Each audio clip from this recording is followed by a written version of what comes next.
Good evening, folks, and welcome to Fast Panda Gaming for another live stream. You've got me here, Yay. Storm Shroud, we've got Claw, and we've got Ogre. Hello. So That was a bit loud, wasn't it? it's been a relatively Over-enthusiastic. quiet news week this week from Corvus Belly. Certainly on the Infinity front. I don't know if there's been other stuff going on with Warcrow. I don't follow that particularly, I'll be honest. So we're going to take questions that we got from some of our viewers, some people on our Discord, have a chat about random hobby Infinity related stuff, and probably answer questions that come up in the chat, and absolutely get distracted. Definitely. Many tangents. No doubt. I'm interested in Claw's shepherd's pie recipe, which he swears is great. And it was fantastic. So It was the best shepherd's pie I've had all day. Yeah, that afternoon. Oh dear me. Okay, that tangent happened a little quicker than I was expecting, I'll be honest. Really? Well, Just- well, I'm yeah, sure we can come back to it later. We can return to shepherd's pies later. It's just jealousy. It's just jealousy. Yeah, it is. He talked about it and then didn't invite us. You know, it's terrible. Although it would have probably been cold by the time I got there. Well, to be fair, I enjoy cooking, and I enjoy cooking for my family. And I was in a really bad mood, as you know what the messages were previously, and it calmed me down. Good. You were certainly a tad grumpy earlier. I wasn't grumpy. Not a happy Claw, was it? No. There was some. He had to. Censor yourself. I think. Right, let's say hello to some people who are already nice and early in the chat. Nunky Butts, hi. Glad to have you along. Nicola Ristic, greetings from Serbia. Nice to have you along, mate. Thank you. Revin, hi all from Germany. Oh, it's great to have some the worldwide audience. I do like that. Hi guys, Aidan in Bristol. Nice to see you again. Hello, Adrian. That's definitely another world in Bristol. That is definitely a different country in Bristol. It's just that. You need a passport. Yeah. You got to get through there before you can get some pasties. Right, Mr. Hendo P. Hello. Ralph, hi folks. It's been quiet on the Infinity front as well. I've only played Drowned Earth, a game inspired at least in part by Infinity. Nice. T-Nexus 13, evening. Hi. Philip Jason, hi all. Greetings from St. Helens. Claude, nice to see you last Saturday. Thanks for the advice. Hope you had a pleasant journey home, Phil. Yeah, it was great to see you. And if you ever in Sheffield and you call into the outpost, if I'm in, I'll come and say hi to you, or every single time. I've always got time for guys who chat Infinity, because most of the time people in there talking Warhammer, and that's boring. Is this one of the people that spotted you while you were out and about in the wild? This was Philip says hello. Came up and said hello to me, and I always appreciate it. It's always nice to kind of like see people who watch the channel and get involved. We were talking about going from Code 1 to N4, so we could have a chat about it. So if you've got any questions about that, Philip, drop us a line. We can all kind of have a chat about it. Steve Cooper, evening chaps. Evening to you, Steve. So we've got quite a few in already, which is nice. And as you can tell, I'm getting over a cold. Lots of mucus. Again. Yeah. It's all this going out and seeing people thing you do. It's not good for you. It's been out in the community. Right then, shall we start with some of the questions that we've had? Yes. Otherwise, we will just witter, which we are very good at, but that wasn't the plan. And I do like to stick to the plan. So, the first question that somebody asked us on our Discord was, what is your favourite mission to play and why? He's going Claude's got his first. hand up, okay. Me, sir. He's not normally this polite. No, no, well, no. It's because I'm poorly. Resilience Operations. We played it last Monday. It's really good. Really enjoyed it. Next. Is It that won't just be because the it's easy one. the new thing? No, I don't. Do you know what? I really enjoyed it because it's different. It was nice and refreshing. I know reinforcements missions are different and refreshing, but they're just complicated and they're just complicated and they're okay. But resilience operations is a refreshing, different way of playing the game because you don't know what your opponent's scoring. You don't know how many points they've got. So you're at the while you're playing, you're thinking, I can't just go out and kill everybody. I need to start thinking about getting my objectives because I don't know if he's got 1 point, no point, 9 points. I don't know. So you kind of it changes your mentality. You've really got to go for it. And it's the game that's coming up on Friday. Thoroughly enjoyed it, really did. And the fact that not knowing what your opponent's got, it's great, really is. And it was really refreshing. And yes, it is new and the most exciting thing, but it's good. I've really enjoyed it. I really, really enjoyed it. I really enjoyed the game too. I thought it was fantastically fun to play. It was weird not knowing what you were going to be scoring compared to what I was trying to score, and that did make my brain melt for a little bit at the beginning. And then I decided that wasn't a me problem; that was a you problem. You score your points, I'll score my points. We'll deal with the fallout at the end. Yeah, not worth worrying about. No, it was causing my brain to ache. So, Ogre, your favourite scenario? Well, we were sort of discussed this a little bit earlier. I like things in rooms. So I quite like Panic Room. I quite like Armory.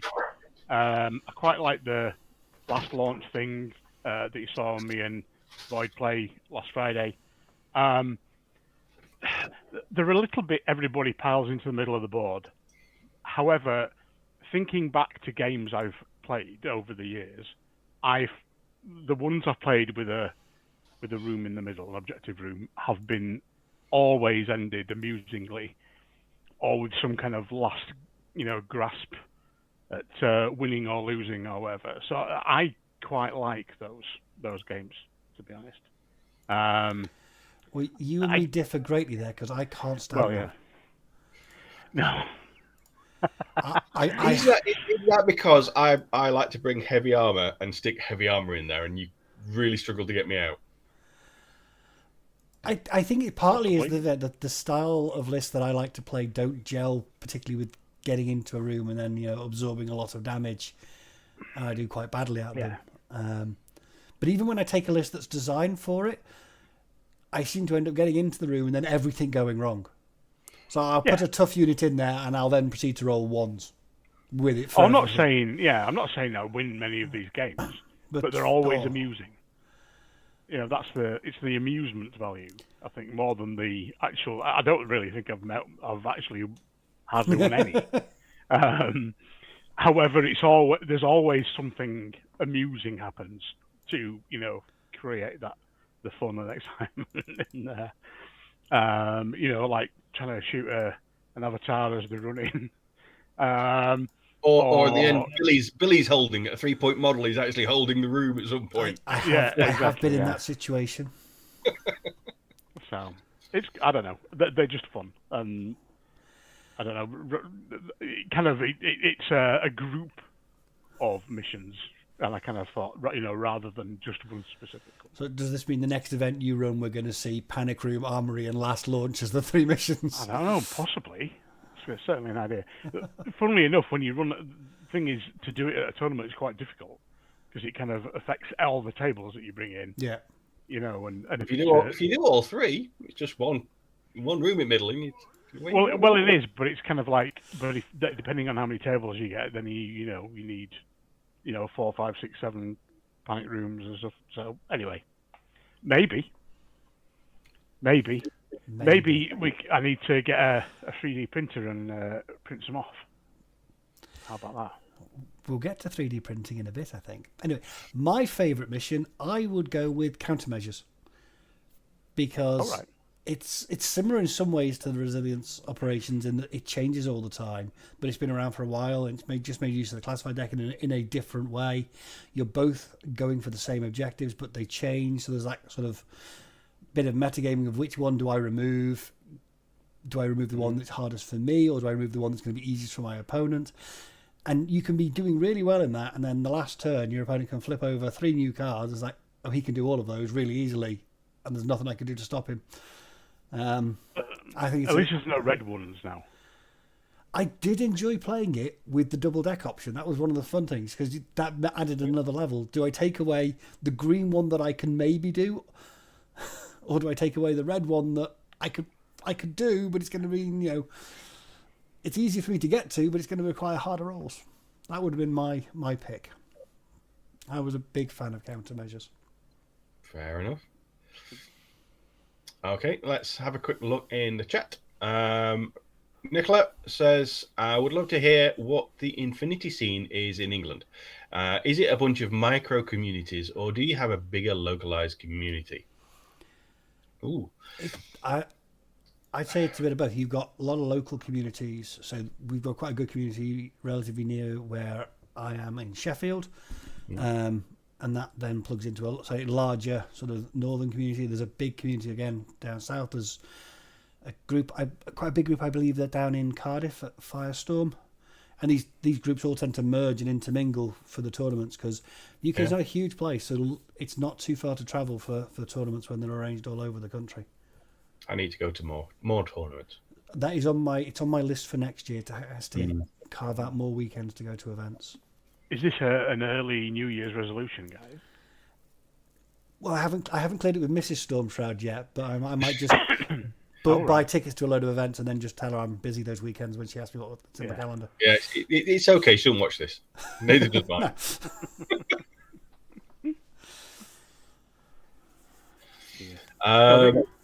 Where is Nicola from? Serbia. I was listening. He's from Serbia. It was said earlier. All right. Okay. So it'd be interesting to find out what it's like there, really, whether it's similar to here or just one big group in the middle somewhere. Ravin says, Did you play the whole Shatterzone campaign? If you did, how did it go? We only played the one game, because when we play and we film it and we then edit it and then we get it up. So we only really had time to do the one. Yeah, sadly, real life got in the way of it this year with other things we had going on. Yeah, which were a lot less fun. We did manage to get one done. I got it edited and up pretty much straight away, because the videos take 6 hours to edit once it's been filmed. Yeah. Longer if the dice clips are out of Yeah. If someone gives you a dice camera which thinks it was 3 years ago, it does take a tad longer. I don't know how it managed to do that. I did, whilst we only played the one game, I did spend a lot of time reading and watching the battle reports and stuff that people had put up, and I thought it was a good campaign. I thought, as always, a lot of people put a lot of effort into it. There were some really good things that were put up on there. So no, I thought it was a good event, and I've kept all the stuff downloaded for future use. Steve Cooper says, I take it Stormshroud has finally got his new classified deck then? I do, it's here. Oh, you got it? I got it. Yeah, it's right here. Wow. That's because you didn't get me to order you one, that's why. He probably thought you were just getting one. That's what it was. It was like an unsaid rule. An unsaid rule. I'll just go into the warehouse, grab him one, and take it. Exactly. I've got this. What's the point in having connections? Exactly. Mr. NOP says he played all 3 room missions at the Durham tournament. All right. Yeah, that does sound fun. Because you can sort your lists out for rooms. Well, yeah, it is a particular type of list, isn't it? I'd be rocking back and forward in the corner and just in terror at the idea of doing all 3. That makes me think we should do it more. T-Nexus 13 says, woo, another countermeasures fan. Apparently an unpopular choice, so you're not the only one who likes it, Tom. And Nicholas Ristic them. says, we are super small community focus in Belgrade, which is the capital. We are currently in the upward trends. We have around 10 active players, but we've had years with only two or three of us playing. It's growing now, though. That's good. If you've been consistently in the same place at the same sort of times, then that'll help to grow the community. So I wish you all the best of luck in getting it to new heights. Okay, Are we all so caught up? Keep going. Yeah. Have we got another question from our lot? From our lot? We do. From the Discord. We have, what influences / inspiration do you use when coming up with your army paint schemes? I'm going to let Ogre. He's his hand up again. Go after you, Claw. Yeah. Oh, here we go. Right. Well, it's basically whatever's on I fancy at the time. For example, the new Aleph robots, the Marut and the Dakini and the drones and things. I've just bought a load more of those and come in, and I fancied painting them chrome because I've not painted anything chrome, so that's why I painted them chrome because I fancied it. My Yujinga green because I didn't fancy yellow, and I thought green jade, and they are the Jade Empire, yeah. They look awesome though as well. But for me, it really is a case of, what do I fancy painting? These ones, like my Pano, they're in the winter scheme. They came with the Salheimer. Thank you. Something like that. Which was a winter kind of board. So I thought, I'll paint them up as a winter scheme. So that is literally where it comes. It's like, ping, it's there. It really is. What is my muse with this new model, new faction, whatever. So a long, deep, well thought out, tested process, not just what happens. No, okay. It's what do I fancy doing? I've never painted. I've not painted chrome. I wonder what it's like. Let's give it a go. So I did. So yeah, in fact, I did it. I do samples. So this was the chrome I picked. Not very good. And it looks quite nice. So I do samples. It's not just a case of like slap it on and give it a go. I am pretty much the same. I have an idea. Sometimes it'll come from. So for my military orders, I wanted them to look like they were wearing sort of more old-fashioned style plate armor. So I wanted the armor to be all metallic, and then offset it with all the tabards. My nomads, I was inspired by the heckler symbol, the big grinning face, or the big cheesy grin, which reminded me of the Joker symbol. So purple, green, and white it was. And sometimes it's because I wanted to do something new. Like when I did my JSA, I never painted yellow, so I thought I'd give yellow a go. It was a bad idea. That's why you don't see my JSA. That's why you don't see my JSA very often. Nobody wants to paint yellow, do they? Your nomads, though, are very colourful. I mean, they're kind of. I always think of them as being fairly chaotic nomads. Like as in they're all a bit nutty and. I refer to my nomads as J Company. I think of them as every malingerer, malcontent, and deviant that got kicked out of the other regiments gets thrown into J Company and sent off on suicide missions. Largely because I get most of them killed every time I field them. But hey, that's what they are. I'm saying nothing. I hate your nomad. So, Ogre, as the best painter amongst us, I'm assuming you have a process and a system. Yeah, sort of. Basically, as a walker, I kind of thought, if I've got nomads, I should paint them red. If I've got Pano, I should paint them blue. Dark Islam should paint them, greens and brown. Creams, brown, yeah. So, because if I'm trying to present to somebody how to play the game and they're looking at certain armies, I kind of want them to be able to identify what that is, rather than being a completely different colour to what they've seen already online or whatever. So I tend to paint them in the same kind of colours, but not necessarily in the same places.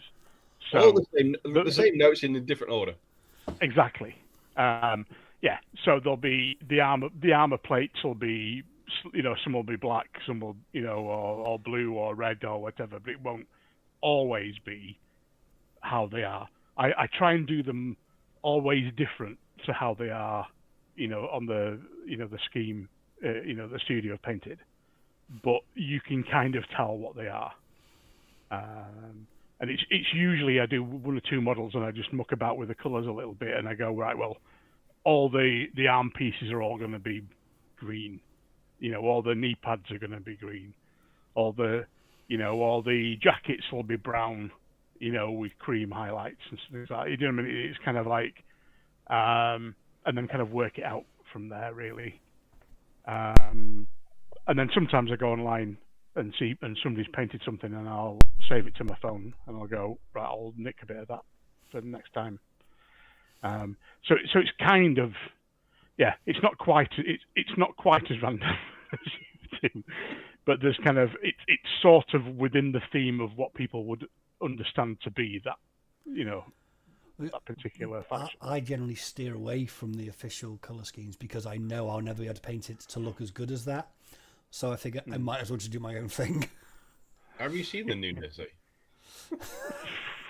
Moving swiftly onwards. Don't get me started. The next question we have is, what is your favourite faction / sectorial and why? I'm going to answer this one first and say, do you mean this week? Because it'll be different if you ask me next week. I chop and change between which faction I'm most enthused about, at least on a weekly basis. Depending on what idea has gripped me at the time. If you were to ask me today and make me put a gun to my head, I'd probably say Nomads. I am enjoying my Nomads at the moment. I know Claw's not enjoying my Nomads at the moment. No. Your favourite faction? All the hackers. Claw? For me, it's Yujing. I didn't start with Yujing. I started with Aleph. And I kind of like my play style, and you buy the model that you fancy next, and you want to give a go to that model, and you kind of think, oh, but I picked that one up because it's quite good. I picked that one up, and the Yujing seemed to expand a lot faster than my other factions. Specifically, your Invincible Army, I think. Yeah, I think it's just because I like the 2 wounds and the heavy armor. I just wish they were better at protecting themselves against hacking. I can't think why. Yeah. But yeah, if I'm coming up against a non-hacking army, I'll generally do pretty well. But yeah, I do like my Yujing, and I like the heavy armor. I like that play style of being able to walk down Main Street shooting in different directions, splitting your burst, not really worrying too much.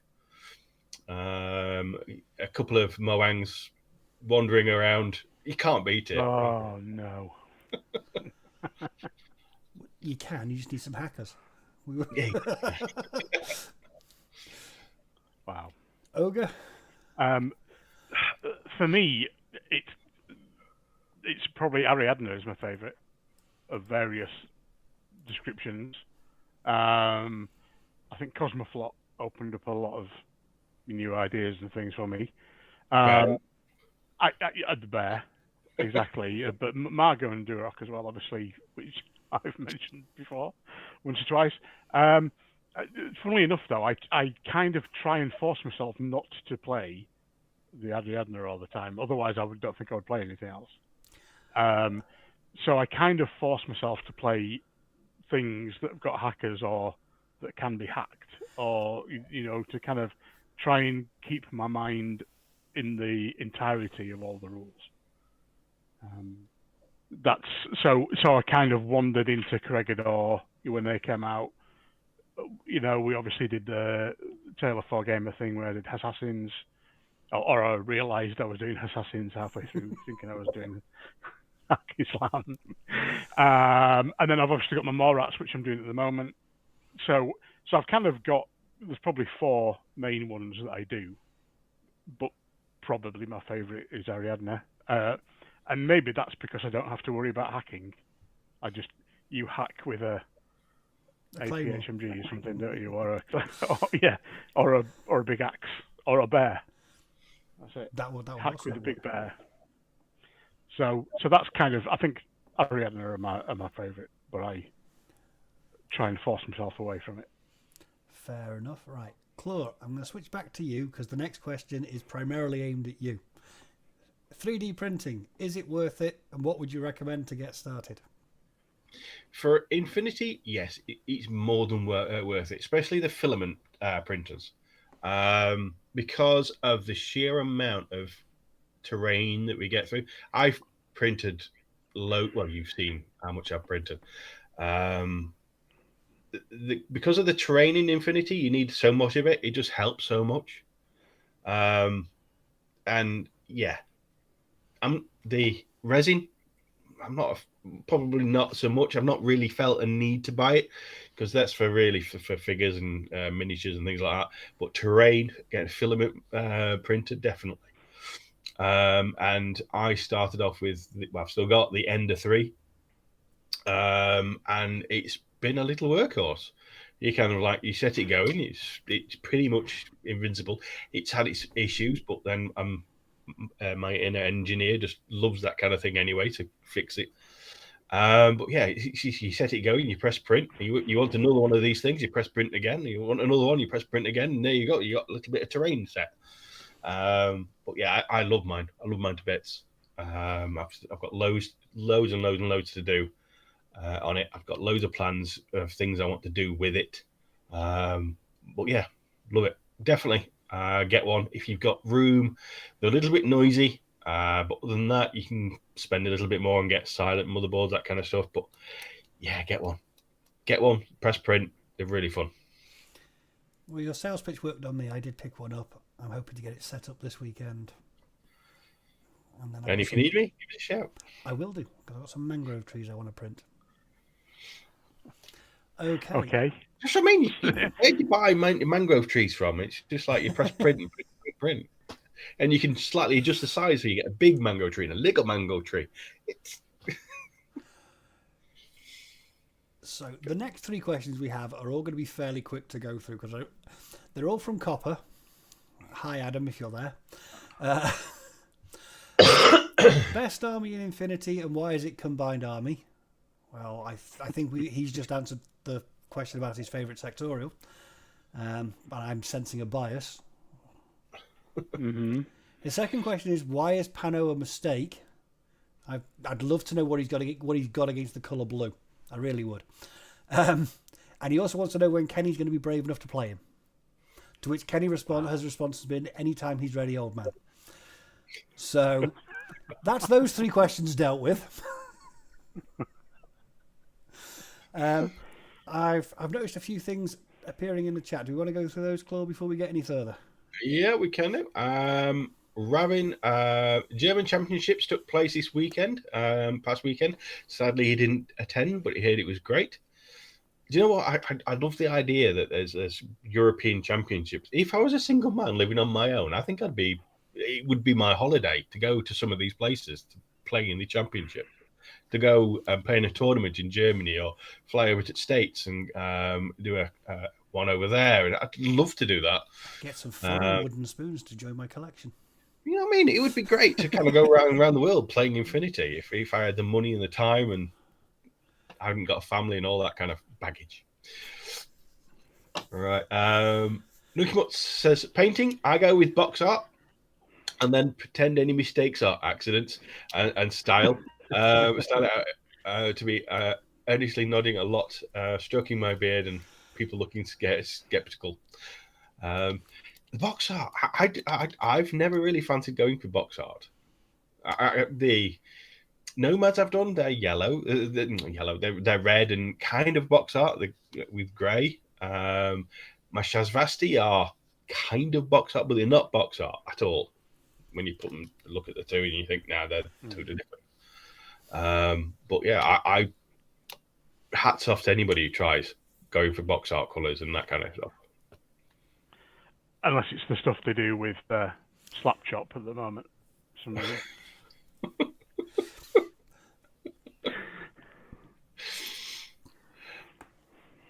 Is that it? Are we caught up?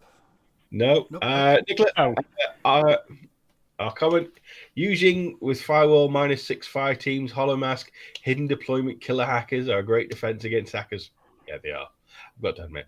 Don't be giving him ideas. We have enough trouble as it is. Yeah, it's just fitting that lot up as well as the extra 2 wounds heavy armored thing. You'll have to give up something else then. But I like 3 okay. HMGs. 3 HMGs. It's a magic number. Walter says, evening guys, first time catching up live and from South Africa. By the way, how was the rugby this weekend? Don't know, we didn't turn up. Well, no. The South Africans did though, didn't they? That's the problem. Yeah. I have no idea what you're talking about. Hobbies in. There were people from Spain and Switzerland in the German championships. Most likely more nations, but those 2 I met there. Yeah, I would love to go around the international gaming system. It would be great to take a little bag on a plane. I think it'd be great. Well, one day, you never know. You might be able to get out somewhere. First of all, I have to sort my passport out. Yeah, have to behave yourself. I'm not sure we can let you out of the country. Well, yeah, Europeans don't like us anymore. Okay, the next 2 questions are both about reinforcements. So, what's our opinion on reinforcements after a few more games? Who wants to take that one first? See that noise he just made? That's basically isn't it? Yeah. Okay. I have some words I can use rather than a random noise. Oh, go on then. Okay. You do that, and then we'll make noises as you talk. Use the words. At the moment, I'm kind of underwhelmed. It feels kind of like they've released it in a beta test sort of format. I was incredibly surprised that the ITS pack didn't have reinforcement specific missions in it. I would have put money on there being reinforcement specific missions in that pack. Similar to like the direct action ones, I thought there'd have been some deliberately designed for reinforcements. No, I completely agree. It was just so strange. It's like I think we've heard, haven't we, from the guys who play online that some missions just don't work. And you guys have probably played more games than I have, but it just seems weird that they're not tailored to specific missions in the book, in the booklet. Like what you're saying. Yeah. The other thing I think has kind of hurt its initial launch, and I appreciate this would have been difficult, but if Corvus Belli could have got lined up so that we got the reinforcement rules, and then in the next month's releases you got the alpha reinforcement packs for all the factions. No, I don't think you need to do that. Maybe a couple of models for each faction, or even a couple of, but something. Because, for example, if you're playing Nomads, you're waiting until what, January, February, maybe, and it launched in August. They even said when it is. The rumor, I believe, is January for Nomads. Right, because it's the spider people and things that are in there. But it was still, for a game mode that launched in August of 2023, if you're waiting until the start of 2024 before you can even pick up the models, and Nomads is the only faction you play, using Nomads as an example because they're one of the ones I'm waiting for. It's like, what's encouraging me to try that game mode between now and then? Especially, I'm potentially a little odd, but I think the 3 of us here, we're all the same. We don't like proxying. No. We like the models. We're an exception to the rule, to be fair, but a lot of people don't mind it, and we should really take it on board and try these things. But yeah, it's just having the model with the wrong gun hurts. It's certainly not conducive when you're doing a video. No. If the model's not the right model. No. We have enough things to remember as it is. So do you guys have anything to add to those thoughts other than random noises? No, I think the random noises summed it up. I completely agree with what you said, really. And I think, to me, a lot of it is the models. And I like the models to be there. I like the models to be the models. And I think if it had been more shiny to go with the new rules, I would definitely have been more enthused, I think. But that might mean that come January, February time, I might, your enthusiasm will increase. Something. Yeah. Yeah, no, certainly. I enjoyed playing reinforcements. I've got to admit, I did enjoy it. It made a little bit of a twist. The games that we did play were enjoyable. We had a laugh. It was good fun. We kind of like had moments in there. Whether they're better, I think I still need to play more games. But when you say what game should we play next, it's not going to come up very often. You know what I mean? I would say resilience operations above reinforcements. I'm finding resilience operations a lot more fun. Yeah. Well, it was. I really enjoyed it. Playing the game on Monday. And you guys at home will be able to see how we went on Friday. So the second question we had on reinforcements is, what would we do to improve it? Which is tricky because obviously you've only got your own experiences to draw from. You don't have the. I would certainly get rid of the phone guy. What's the point? The comlink. You're not a fan of the comlink guy. No. Well, it's the points extra on him. Give it to the guy, yes, because then he can swap. He can go to the new group that's just arrived. But I don't think he needs the points to go with it. He is a 20 to 25 point compulsory take, which means you haven't got 250 points. You've got 225 to 230 points to pick your main army from. I do get that. Yeah. So for me, just get rid of that and just give him a token so he can swap groups without cost. Or at least make it a choice. At least if you got to take a comlink officer, make there a choice so it's not just always a basic line infantry from that faction. Yeah, spread it out a little bit more. Yeah, that's a good idea. It's because like if you've got a Rambo in one of your groups and your group's been decimated, you get 4 more orders, 5 more orders landing. It gives him more life later on.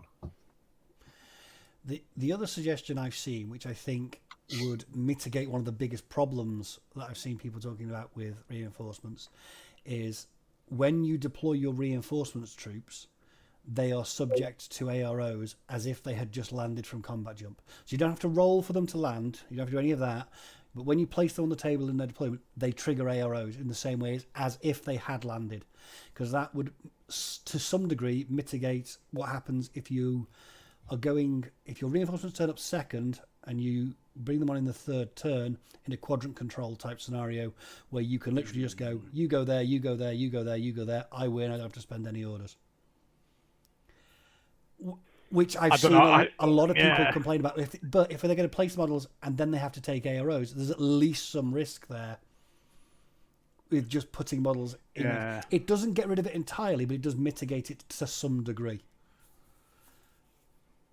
I don't know. I'd have to play a few games with it like that, I think, to kind of work out how that how that makes it different. Yeah.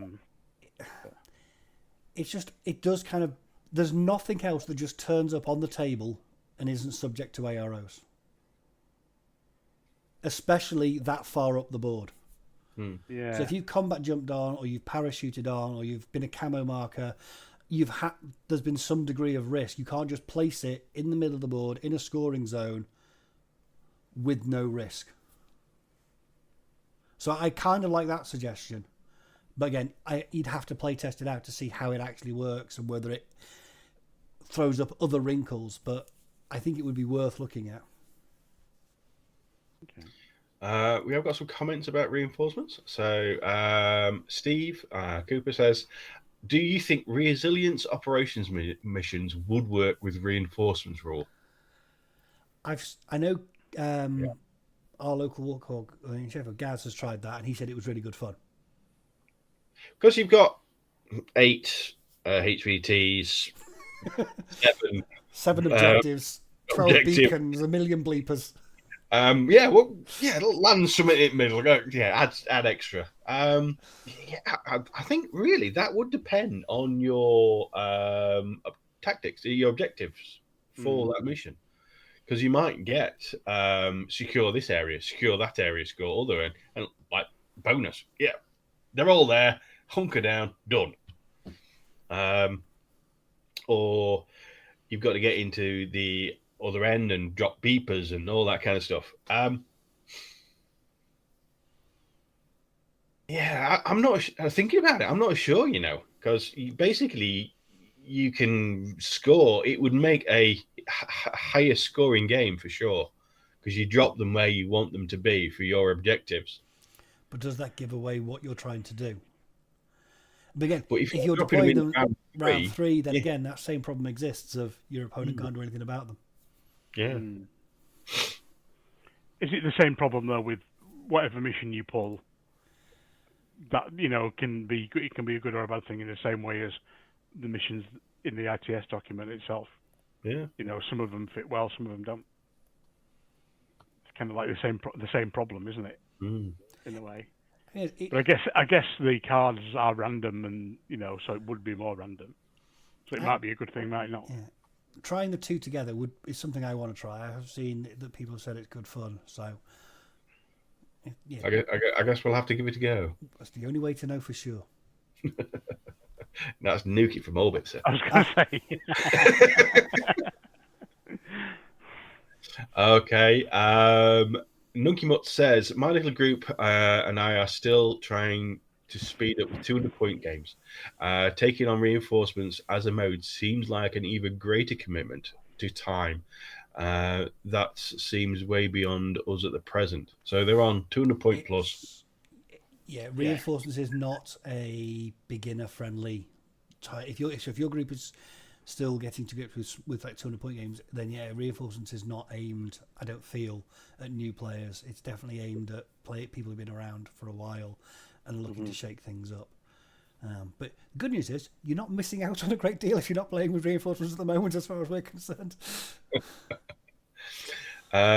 Ravin says, regarding reinforcements, one, some scenarios are insta-win for player going second. And two, don't put a tag in your drop pod claw. Right, I'm deleting that comment. You have a long memory, Ravin. For science. It was done for science. We didn't know. We didn't. We know now. We didn't know at the time. And there was the first game that didn't we couldn't edit well, was there? Where Max had an even worse day. Yeah, went even worse for Max the first time he tried it.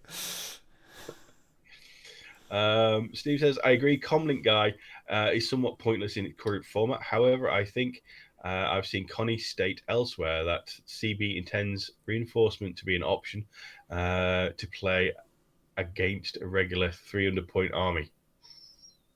You see, I do think that would be fun to try. I'm not sure it'll be balanced, but I do think it would be fun to try. We did discuss this when we were first talking about reinforcements, that try one of us with 300 points, one of us with 350, but including reinforcements, could be an interesting game. I'm not sure it would be balanced for tournaments. Interesting game is definitely the phrase. I think that would be. I think you would almost have to play around with and figure out what missions it's going to work with. If you were going to do that, because I think definitely some missions you would be like, well, no, that's just absolutely, you're going to win there, whatever happens. Yeah, quadrant control. Well, yeah. So, Nicola also asks, what are the missions that work well with reinforcements? Quadrant control. It depends what you mean by work well, doesn't it? It's like which ones are the completely overpowered by. It's the quadrant control ones I think they get broken the most by reinforcements. Yeah, I think things like firefight, decapitation, all work well. I mean, panic room and armory would probably work fine with reinforcements because even if you land, you've still got to get into the room. The ones that it breaks are frontline, quadrant control, supremacy. Anything where you've got to control zones are the ones that get broken, from what I've seen. And we've got Andy Smith, also known as Harry Lad. Hey, buddy. Is this the right room for an argument? Yeah. Nice to have you along, mate. Oh, no, it's not. Yes, it is. Surely the answer is that depends. Yeah. Oh, well, yeah. That depends. Right, so... Next question, because I think we're all caught up. Mm-hmm. I was going to just, Coop's questions about what's the best army and is it combined? Are we just leaving it like that? Yeah. Are we going to go? All right, okay. We'll let Copper's statement stand. He may be right, he may be wrong, depending on your point of view. It depends. Okay. Depends. Our thoughts on the new ITS cards was the next question. So someone clearly wasn't watching our last live stream because we said we thought they were pretty cool. Yeah, absolutely. Yeah, that's not changed, has it? Yeah, and now we've played the resilience operations. It kind of all falls into place, and it's lovely. I'm very impressed. The battle conditions and tactical objectives are really nice additions. The battle conditions, as we said at the time, are great. Even if you're not playing resilience operations, if you want to play a narrative scenario, then they're great for just giving you a quick reference point on some rules to make a fun game or a game that is thematic for your terrain set. Mm-hmm. Yeah, definitely. Like that a lot. Anything else to add? No? No. Are they the same? I've not tried to put them in my card sleeves. Are they the same size? Slightly smaller. Oh, right, okay. Ever so slightly smaller. So they will fit in your existing sleeves. Excellent. Thank you. Okay. Next question. What faction do you guys hate playing against? Who wants to go first on that one? Is he going to put his hand up on that again? I haven't got a faction. I hate okay. I just anything that Storm's playing. To be honest, I feel persecuted. Well, it's because I play you the most. I don't know. It's really tight between nomads because of their hacking, or Ariadne because of their furries, and total immunity. Okay. I hate total immunity with a passion. What are you shooting me? Explosive and AP missile. Just a missile then. I admit I say that most often because I know it winds you up. What are you shooting me with? AP Spitfire. Really? No, they're just bullets, mate. No. I hate that. I hate total immunity. And you get that with most furries. And brilliant. Oh, here we go. Oh no. That's the Ariadne. And the nomads, well, nomads, okay, well, we'll bring 15 hackers. Everybody's a hacker. I'll walk forward. Oh, that's a repeater. Well, you'll have an arrow. You'll have an arrow. You'll have an arrow. You'll have an arrow. You'll have an arrow. And it's like, I'll reset with one dice against your 15. Those two, I'm not sure which I feel one like he needs more shepherd's pie. I think I might have abused Claw in the past with hackers. It's like a therapy session for him now. I don't know which one's the worst, to be honest. They're two opposite sides. Well, I think what you're expressing is, and I think the thing, it's the one I hate most is the really skewed list. You know, like, so I feel like I always try and take a little bit of everything. But the lists or the armies I hate most are the ones where I face them and they've got all of one type of thing, like loads of hackers, or loads of furry people, or, you know what I mean, or loads of...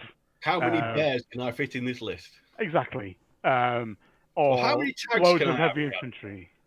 How many HMGs can we have, Claw? Yay! And it's kind of, I think it's, I think when you play, I think, and probably we play a certain type of Infinity where we try and take a bit of everything and we're fairly rounded what we take. And what I don't like is when I face somebody who's taken a very skewed list and I think, oh, I didn't realise this was the way I could die, kind of thing. Do you know what I mean? It's like they introduce you to new, and you just think you've got rid of one, and then another thing turns up, and then another thing turns up. And I think but I think that's more experience and practice, perhaps, than playing. You know, that's what I don't like. Is like when I'm surprised by somebody's list that I never thought would be something they would take. Okay. If that makes any sense. No, that makes perfect sense. I answered this question a little bit more literally, I think, than you two. Bakunin. Ah, And it's since they did the rework, and I understand why all the new mods are lovely, but it does feel a bit like playing against Sisters of Battle every time, which I never liked it as an army back when I used to play GW stuff. I don't particularly like seeing it in Infinity. I'm sure as they get more models released, so we've just had the Chimera and the Puppets released, and we'll get new Zeros, new Prowlers, and the range starts to broaden out. People start playing different things, and it's not just Bakunin or nuns. That bias will go away, but at the moment it just feels a bit like playing Sisters of Battle, which I don't particularly enjoy. okay. But that's because you really have a hatred of GW. Well earned. It took me many years to learn it. I'm going to get some mileage out of it. Okay, next question. Many years of therapy. In a similar vein, the units you hate to play against. Claw, is yours again just hackers and furries? Hackers and furries, yeah. And Andy Smith, Ariadne Animals at Race. No, they're not. Yeah, they are. No, there's one that kind of lands in your drop zone. Yeah, as a wolf. Yeah. Yeah, I don't like him. And Andy's mate Van Zan. I don't like them. I don't like things turning up in my deployment zone. It makes me feel uncomfortable. That's my zone. That's my house, and he's kind of like coming up behind me in my back passage. I don't like it. we don't like that either. No. So yeah, I think it's those I don't like. I don't like things landing anything in my deployment zone. Yeah, just outside me. That's fine. But you put your impersonator just outside, not a problem. But things in my deployment zone, because then I have to start thinking about my facings for my guys at the back, and have I got this little corner covered? I've got this corner covered, and that's the whole point. That's the whole point. So Ogre, the next Morat you have to paint up is obviously the Rashat. Yeah. So that he can deploy in the deployment zone. I've already got one. I've got another one on the way. So yeah, don't worry. So not skew your army. Yeah. The units you don't like going up against Ogre. Yeah. Well, we were discussing this earlier, and I've never killed an avatar. I've never managed to get rid of one. I've loads and loads of times I've got them down to one wound, but I've never actually managed to get rid of them.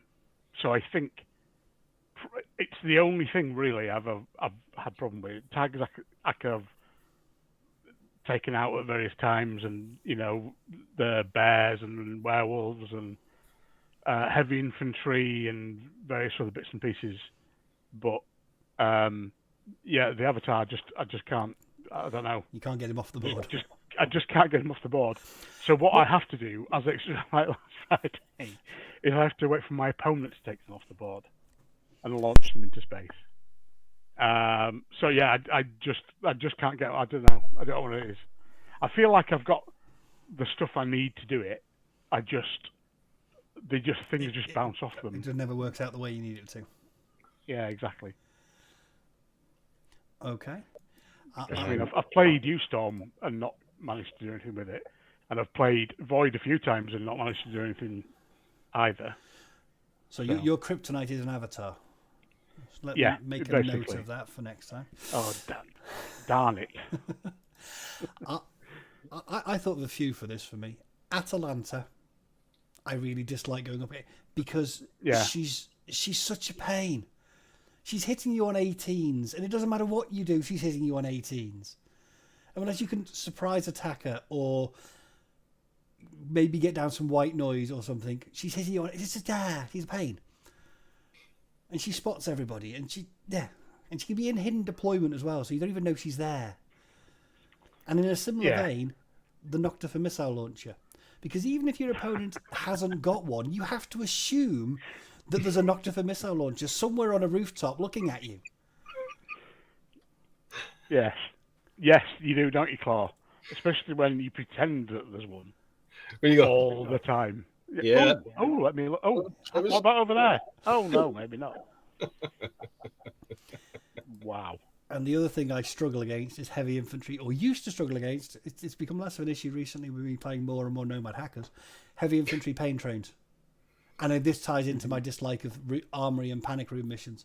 Is the 5-man team walks in there and it's like, okay, come and get us out. Well, they're like 15 wounds between 5 models, and they've all got 6 armor, and they're all on +3 ballistic skill.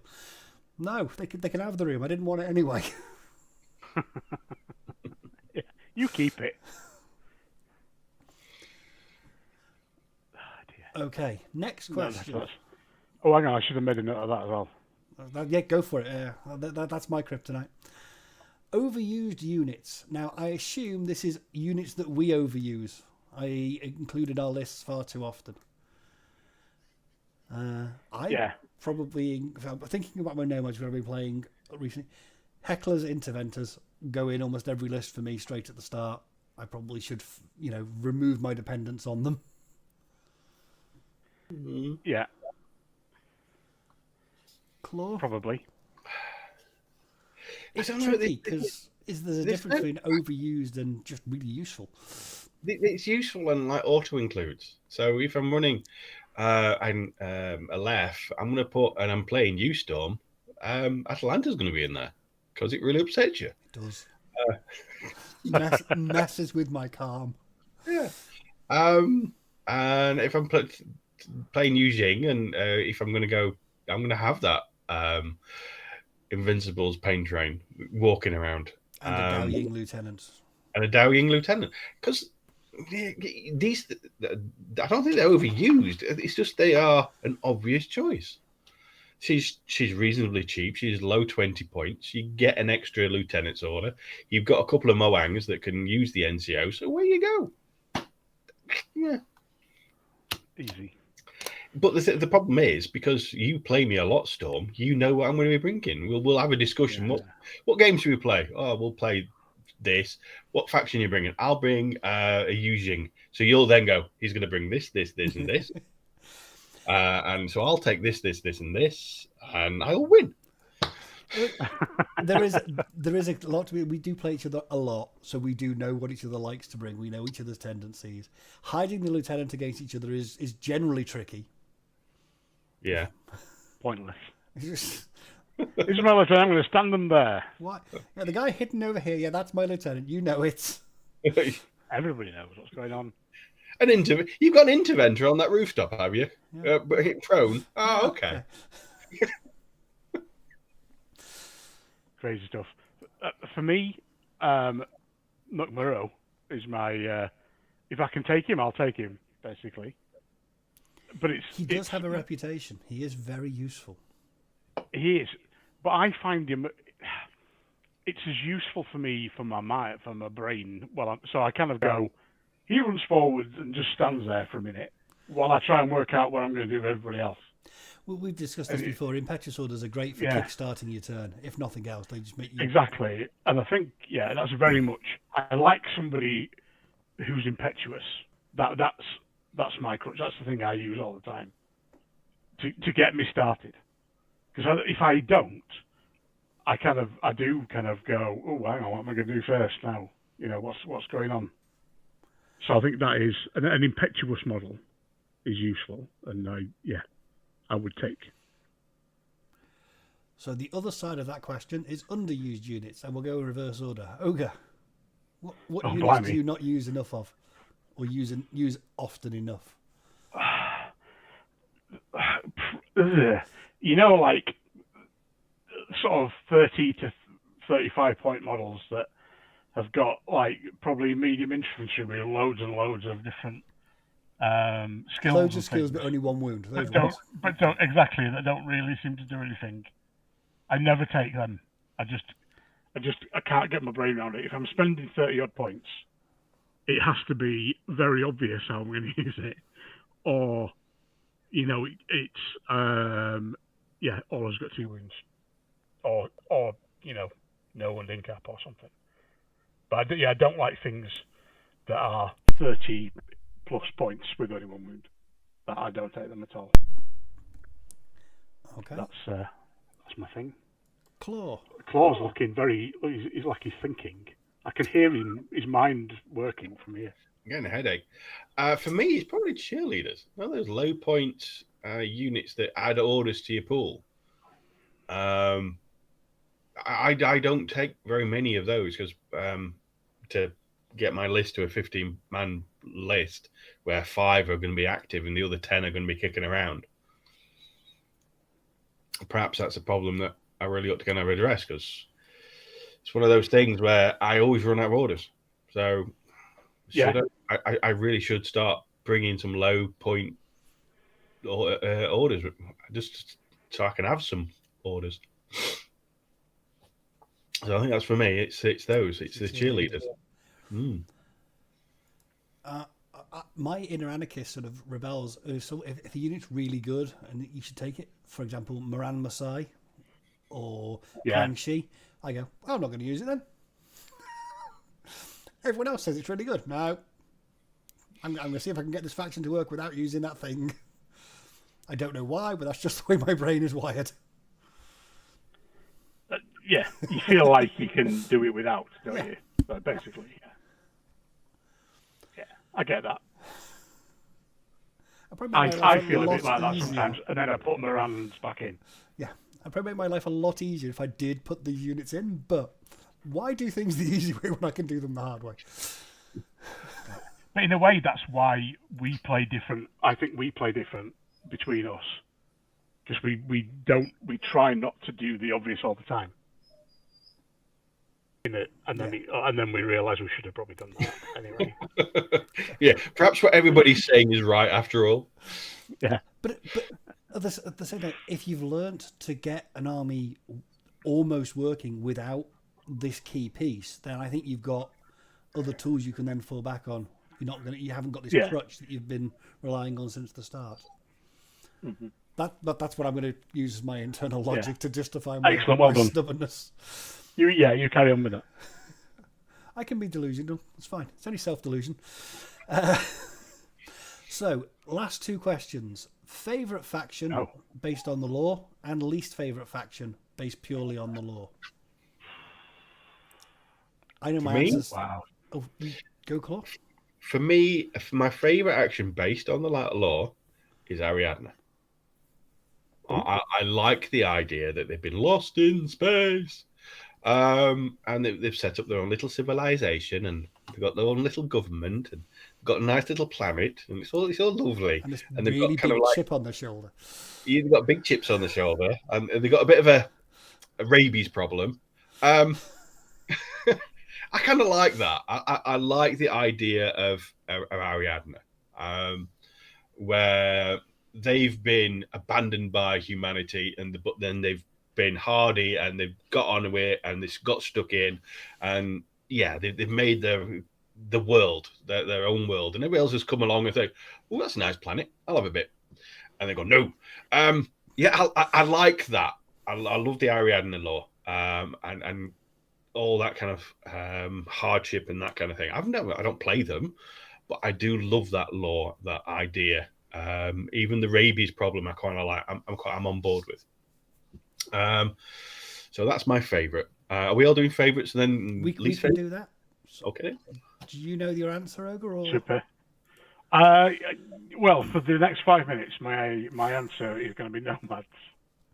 I like I kind of like that they basically got expelled and all ended up on 3 ships, wandering around the universe, and that the 3 ships have all got slightly different identities, yet they're sorted together and sort of not. Yeah. And that they, they're very anti-LF, basically, aren't they? And kind of like, a whole of humanity's following this, and they've gone, no, we don't really fancy that. We're going to do our own thing. Thank you very much.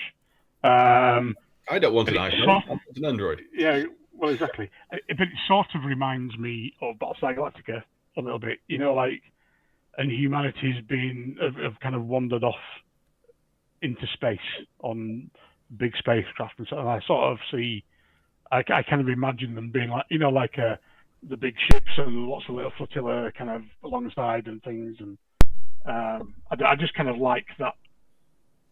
I don't know. It appeals to me, that aesthetic. I can get that. So I think Nomads and their nomadic nature, bizarrely. So I'm going to preface my answer by saying I pretty much love all the lore for all the factions. I think they're all really cool in their own unique ways. You know that's cheating, though. I know that's cheating, but I have picked a favourite and a least favourite. Oh, okay. So that's fine. I have answered the question. I just wanted to preface it by saying I do like all of it. Just in case anyone from CB watches this. My favourite, though, I think, is Combined Army.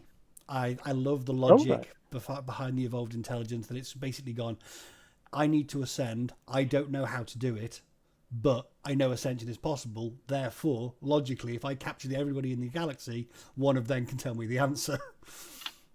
And some of the bits that we got from the early lore with the Shazvasti on Paradiso, and them trying to set up one of their hatcheries and nurseries to make sure that the Shazvasti species survived, and humanity going, it must be a command and control center, nuke it. Meaning that's why the Shazvasti hate humanity, because the first thing we did was blow up a nursery.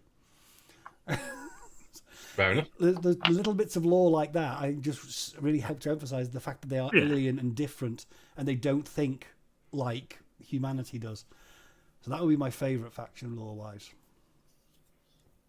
Least favourite. Are you going straight into it? I'll go straight to my least favourite. Is O12. Oh. I like the O12 lore, but I think it's because it's the newest lore. And for so long, O12 are mentioned here and there in the background, and I had a particular vision of what they were like, that having it suddenly expanded and not match what I built up in my own brain, I still find kind of jarring. I like the O12 lore, I think it's really cool, but it's not what I thought they were like when I first read about them. So that's my answer. Yeah. I get that about the O12. They are a bit... Yeah, they're not what I thought they were going really to be. Any.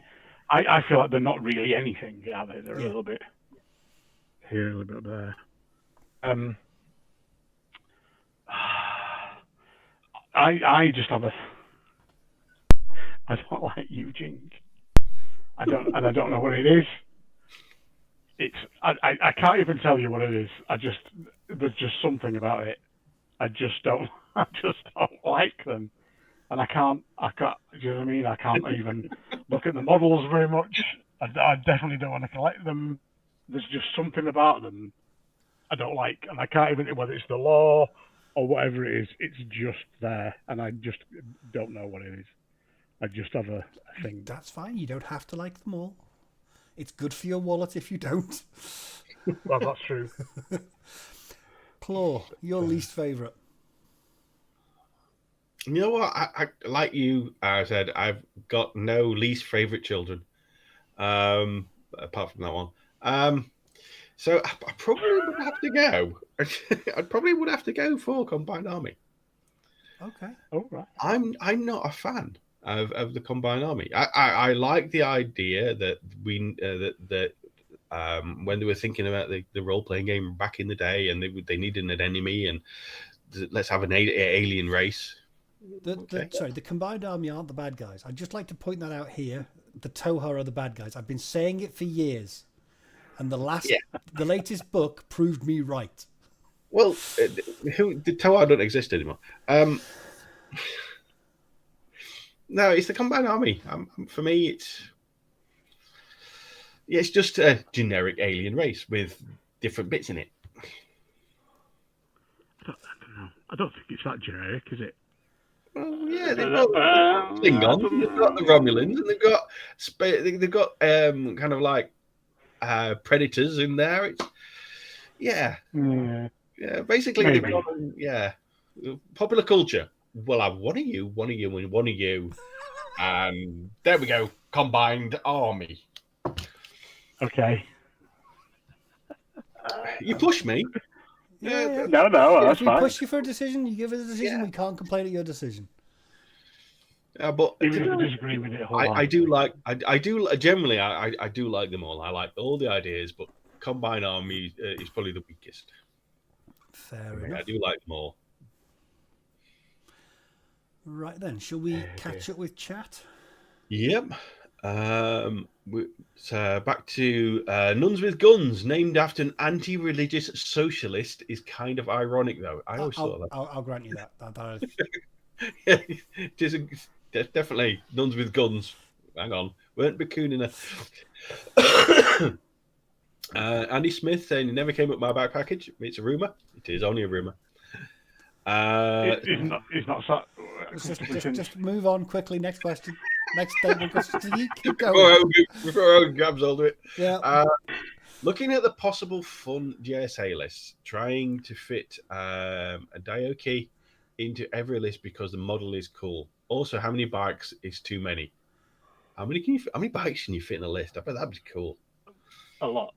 Yeah. At least 5. You I usually believe. run I out of don't know. availability before you run out of points. Yeah. Yes, the Daiokai is cool. I've never found it done particularly well for me. And I remember when I got the JSA Army box and I got the 2 bits for the Daiokai, being a tad confused at how the hell this thing went together, because it went and then you twisted and then it didn't. That was strange, wasn't it? Very clever. It was very clever, but it made my brain melt initially.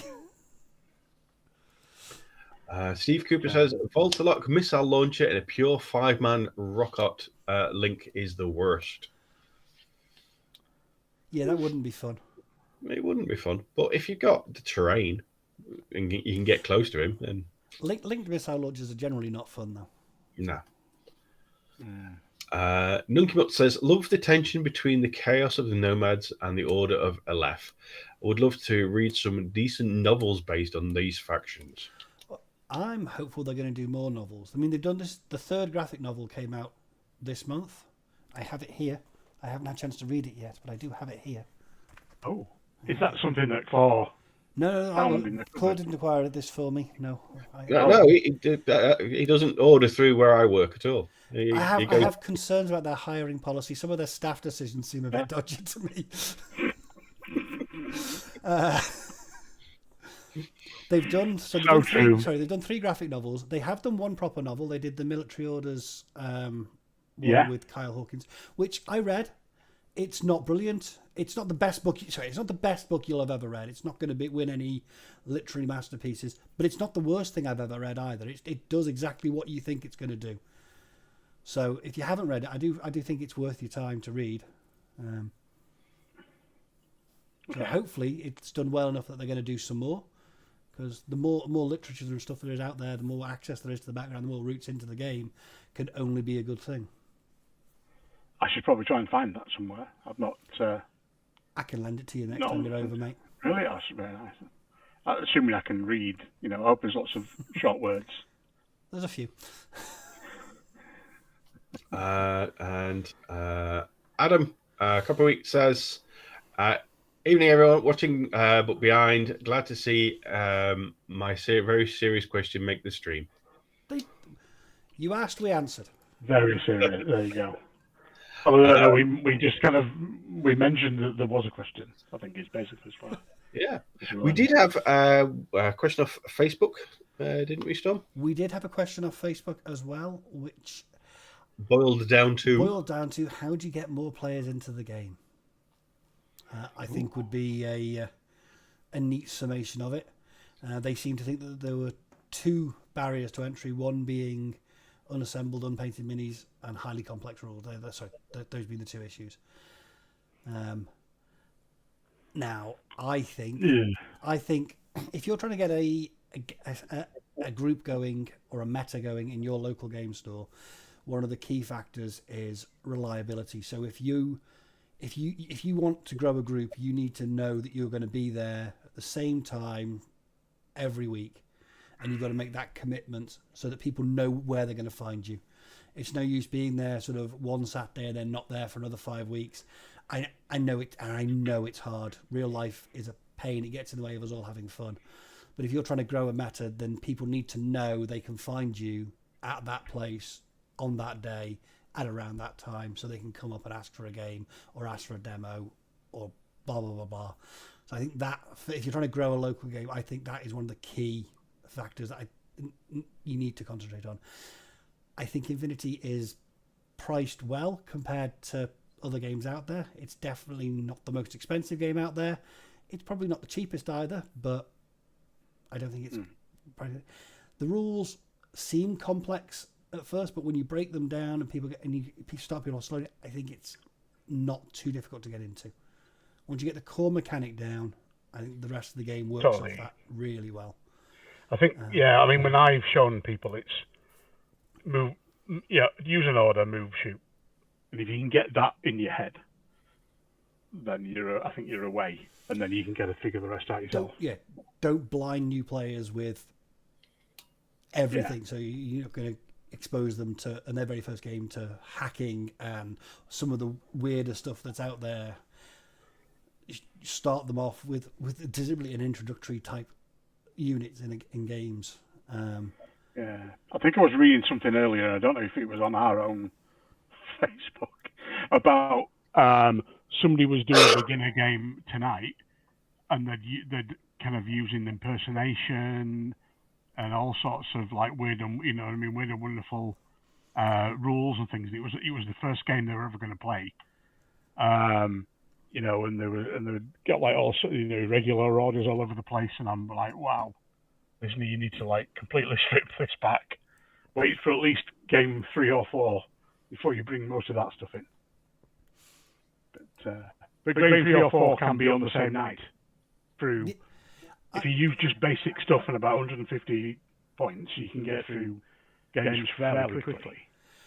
I converted a couple of guys I worked with by taking in just enough stuff to play on one of the poster mats you get in the starter boxes.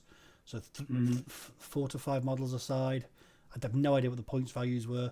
Just enough to get the basic mechanics down. You could play a couple of games in a meeting room at the end of the workday. Just enough to sort of get them hooked, and then they can go away. Yeah. And one of the huge selling points for me with Infinity is the rules are free, the army builder's free. You can give people the links, and they can just go and tinker. And the wiki then helps them dive deeper and deeper and deeper.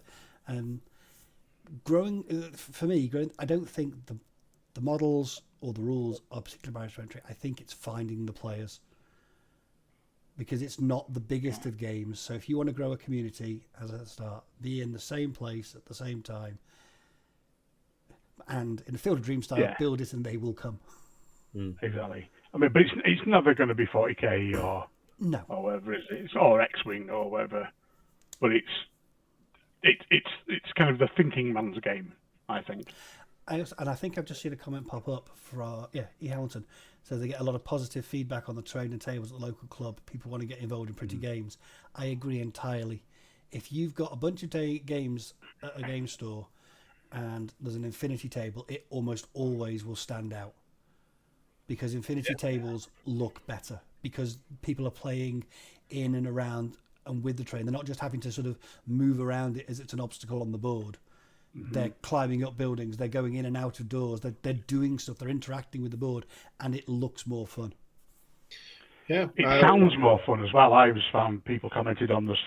We were always laughing and kind of hollering and stuff at various dice rolls, and yet you looked around at all the other people playing other games, and they were all kind of stood quite bored, and they were, we were kind of making quite a lot of failed by one noise. Yeah, exactly. So, they also said Code One got a lot of people playing. Yes, it did. And I was talking to Phil on yesterday, and he's been playing Code One with the guys where he is, and they're going from Code One now to N4. So yeah, Code One has I believe has worked as a strategy of getting people into the N4 game. He also asked me what they should be thinking about and all that kind of stuff. To which I said, fire teams.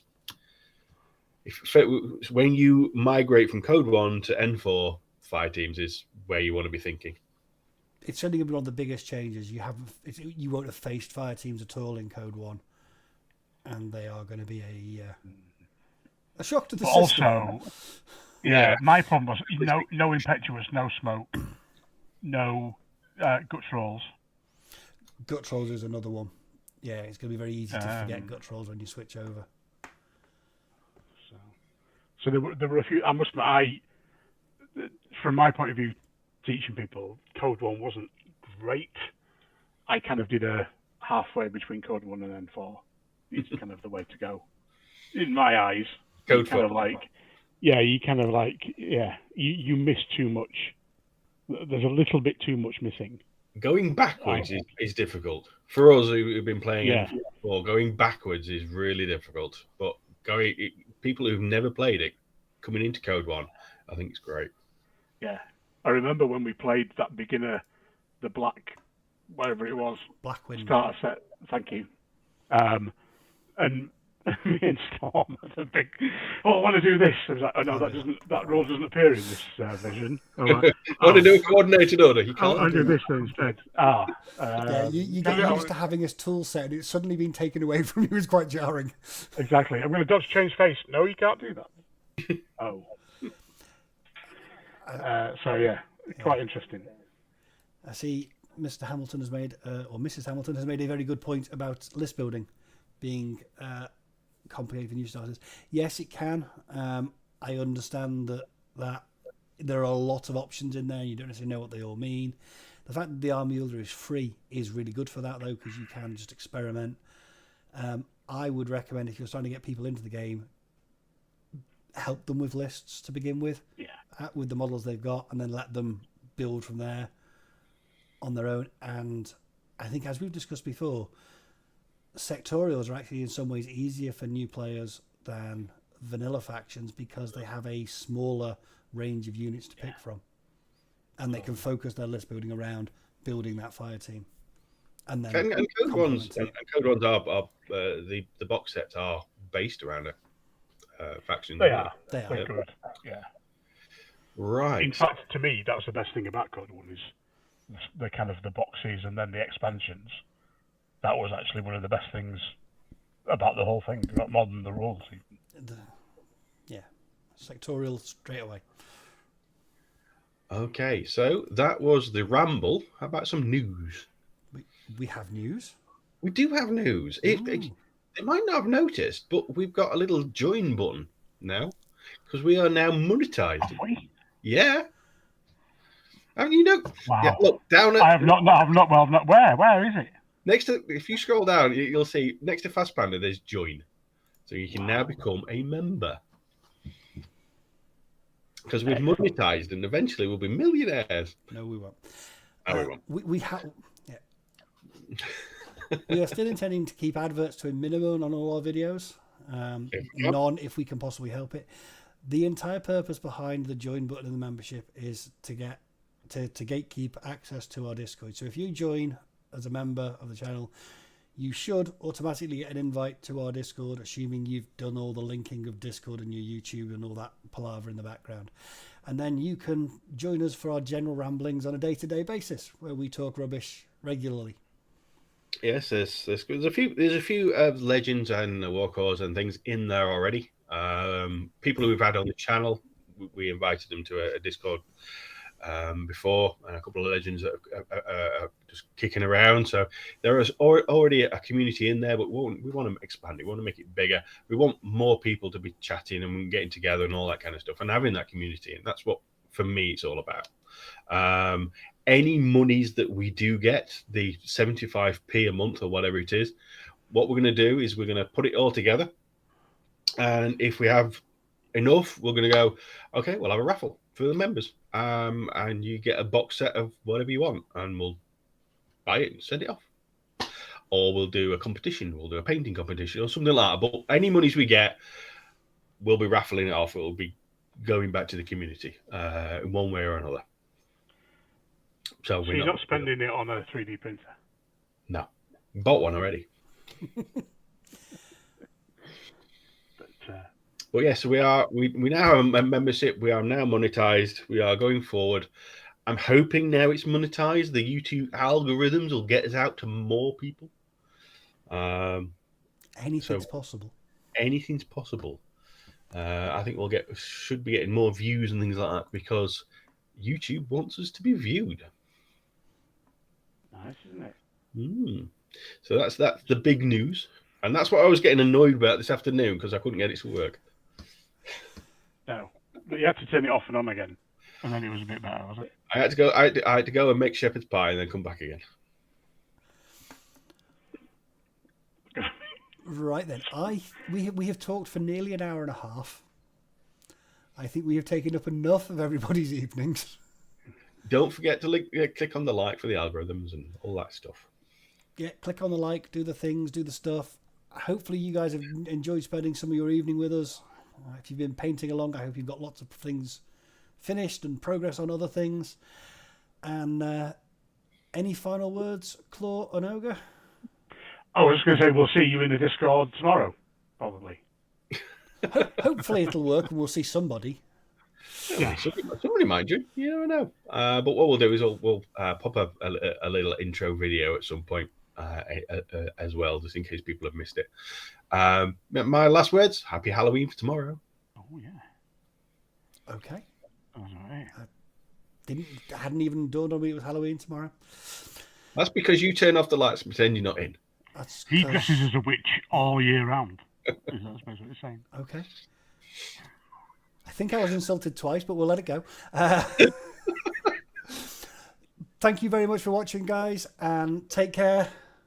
We'll see you in the next one. See you. Bye-bye. Oh, Steve Cooper's a member. He pressed it, but he's already